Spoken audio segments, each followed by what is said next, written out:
कांग्रेस ने कहा कि हमने पीएसयू बेच दिए, पीएसयू डुबो दिए, बाती बाती की बातें यहां सुन और वरिष्ठ लोगों के मुंह से सुन रहा था। याद कीजिए बीएसएनएल, एमटीएनएल को बर्बाद करने वाले कौन थे? वो कौन सा कालखंड था जब बीएसएनएल, एमटीएनएल बर्बाद हो चुके? जरा याद कीजिए एचएएल, उसकी दुर्दशा क्या करके रखी थी, बर्बादी। और जाकर के गेट पर भाषण देकर के 2019 का चुनाव लड़ने का एजेंडा तय होता था एचएएल के नाम पर। जिन्होंने एचएएल को तबाह कर दिया था वो एचएएल के गेट पर जाकर के भाषण झाड़ रहे थे। आदरणीय सभापति जी, एयर इंडिया को किसने तबाह कर दिया, किसने बर्बाद कर दिया? ये हालत कौन लाया था? कांग्रेस पार्टी और यूपीए ये 10 साल की उनकी बर्बादी से मुंह नहीं मोड़ सकते। देश भली भांति जानता है। और अब मैं हमारे कार्यकाल के जरा सफलता की बात बताना चाहता हूं। आदरणीय सभापति जी, आज जिस बीएसएनएल को आपने तबाह करके छोड़ा था ना, वो बीएसएनएल आज made in India 4G, 5G उस तरफ आगे बढ़ रहा है और दुनिया का ध्यान आकर्षित कर रहा है। आदरणीय सभापति जी, एचएएल के लिए इतने भ्रम फैलाए, आज रिकॉर्ड मैन्युफैक्चरिंग एचएएल कर रहा है, रिकॉर्ड रेवेन्यू जनरेट कर रहा है एचएएल, जिसको लेकर के इतने जो होले चलाए। और कर्नाटका में एशिया की सबसे बड़ी हेलीकॉप्टर बनाने वाली कंपनी एचएएल बन गई। कहां छोड़ा था, कहां जाके लगाया, हमने पहुंचाया। आदरणीय सभापति जी, एक कमांडो यहां नहीं है, एलआईसी को लेकर भी पता नहीं कैसे कैसे बड़े विद्वत्तापूर्ण बयान देते थे। एलआईसी का ऐसा हो गया, एलआईसी का वैसा हो गया, एलआईसी का यूं हो गया। जितनी गलत बातें एलआईसी को लिए बोलनी चाहिए बोली। और तरीका यही है, किसी को बर्बाद करने अफवाह फैलाओ, झूठ फैलाओ, भ्रम फैलाओ। और टेक्निक वही है, गांवों में किसी का बड़ा बंगलो हो, लेने का मन करता हो, लेकिन हाथ ना लगता हो तो फिर हवा फैला देते। ये भूतिया बंगला है, यहां जो जाता है ऐसी हवा फैला देते, कोई लेता नहीं, फिर खोजा करके लपक लेते। एलआईसी क्या क्या चलाया। आदरणीय सभापति जी, मैं सीना तान करके सुनाना चाहता हूं, आंखें ऊंची करके सुनाना चाहता हूं, आज एलआईसी के शेयर रिकॉर्ड स्तर पर ट्रेड हो रहे हैं।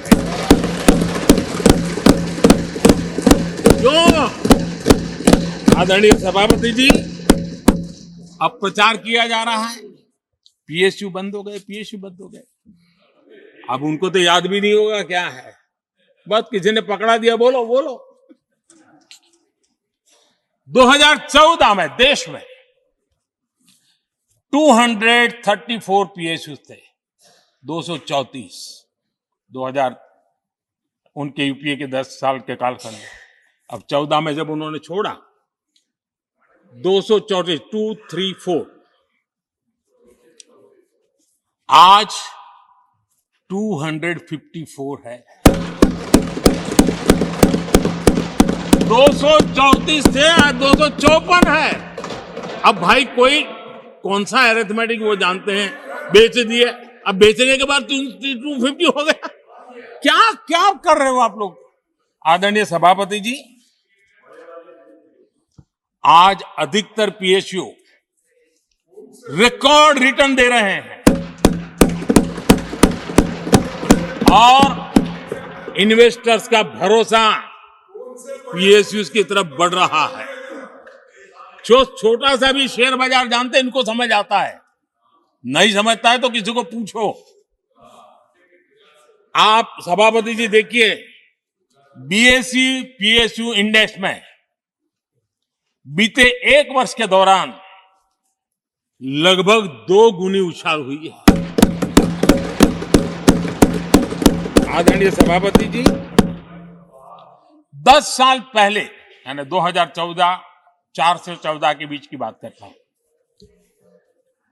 पीएसयू का नेट प्रॉफिट करीब करीब 1.25 लाख करोड़ था और इस 10 वर्ष में पीएसयू का नेट प्रॉफिट 2.5 लाख करोड़ है।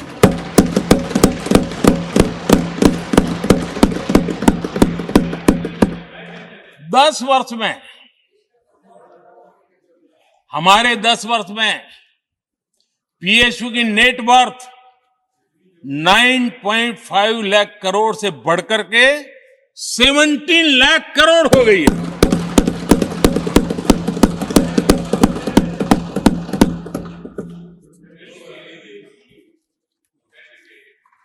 आदरणीय सभापति जी, इनका हाथ जहां भी लगता है ना, उसका डूबना तय हो जाता है और उससे यही दशा करके उन्होंने छोड़ी थी। हम मेहनत करके इतनी बाहर लाए, इतनी प्रतिष्ठा बढ़ी है। आपको खुशी होनी चाहिए, भ्रम मत फैलाइए, बाजार में हवा ऐसी न फैलाइए कि देश के सामान्य निवेशक के मन को उलझन में आ जाए। ऐसा काम आप नहीं कर सकते। आदरणीय सभापति जी, इन लोगों की मर्यादा इतनी है, अब इन्होंने अपने युवराज को एक स्टार्टअप बना करके दिया है। अब वो नॉन स्टार्टर है।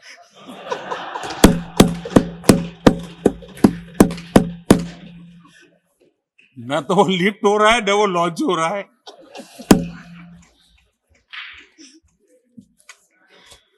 आदरणीय सभापति जी,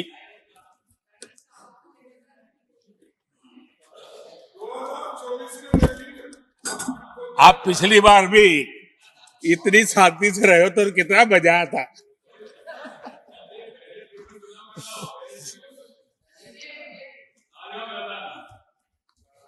आदरणीय राष्ट्रपति जी, आदरणीय सभापति जी,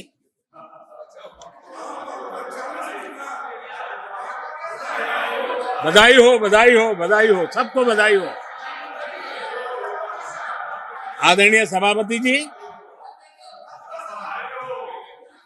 मेरा सौभाग्य रहा कि मुझे लंबे समय तक एक राज्य के मुख्यमंत्री के नाते देश की और जनता की सेवा करने का अवसर मिला और इसलिए मैं रीजनल एस्पिरेशंस को बहुत भली भांति समझता हूं, क्योंकि मैं उस प्रोसेस से निकला हूं। जैसे हमारे यहाँ दिग्विजय जी, उनको भली भांति सहज समझ आता है भी एक राज्य के लिए क्या होता है। हम लोग उसी दुनिया से निकल करके आए हैं, तो हमें अनुभव है, पता है। शरद राव जी को है, तो ऐसे कुछ लोग हैं यहाँ जिनको ये सारी चीजों का पता है। देवगढ़ा साहब है, तो इन लोगों के इन सारी चीजों का पता है, तो हम इसका महात्मा समझते हैं। हमें कोई किताबों में नहीं पढ़ना पड़ता है, हम अनुभव कर करके आए हैं।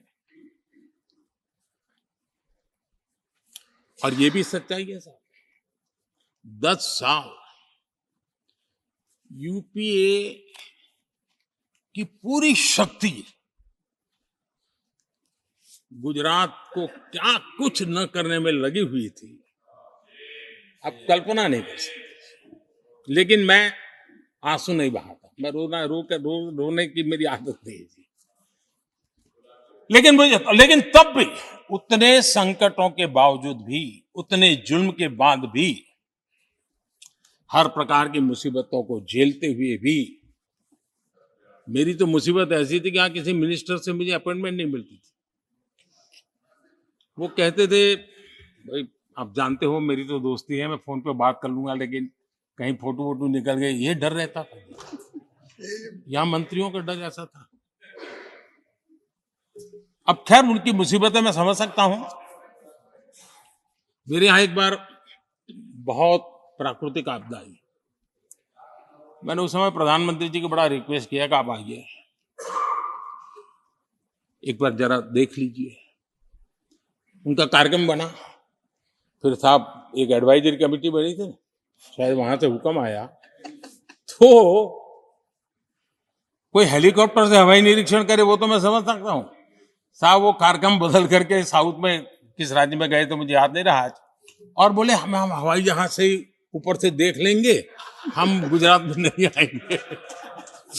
मैं सूरत पहुंचा हुआ था, वो आने वाले थे, मैं जानता हूं आखिर में क्या हुआ होगा।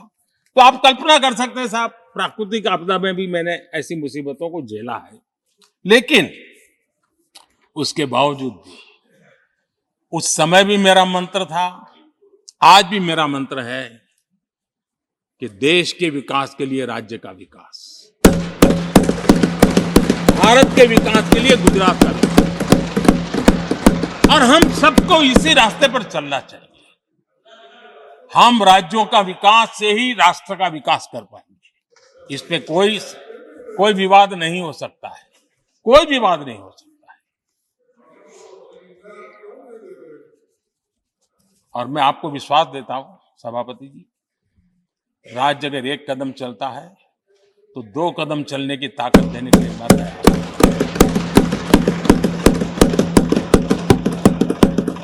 कोऑपरेटिव फेडरलिज्म क्या होता है, और मैंने तो हमेशा कहा कॉम्पिटिटिव कोऑपरेटिव फेडरलिज्म। आज देश को जरूरत है कॉम्पिटिटिव कोऑपरेटिव फेडरलिज्म। हमारे राज्यों के बीच में तंदुरुस्त स्पर्धा हो ताकि हम तेजी से देश में आगे बढ़े। एक सकारात्मक सोच के साथ हमको चलने की जरूरत है। और मैं ये राज्य में था तब भी इसी विचारों को लेकर के काम करता था, इसलिए चुपचाप सहता भी था। आदरणीय सभापति जी, कोविड एक उदाहरण है। इतना बड़ा संकट आया दुनिया का, ऐसे संकट के समय राज्य के मुख्यमंत्रियों के साथ 20 बैठकें की उस कालखंड में, एक एक बात का विचार विमर्श करके साथ लेकर के, और सभी राज्यों का सहयोग, एक टीम बन करके केंद्र और राज्य ने काम किया। दुनिया जिस मुसीबत को झेल नहीं पाई, हम सब ने मिल करके, किसी एक को क्रेडिट मैं कभी नहीं दूंगा, सब ने मिल करके इस देश को बचाने के लिए जो हो सकता है, राज्यों को भी उसकी क्रेडिट लेने का पूरा अधिकार है। इस सोच में हमने काम किया।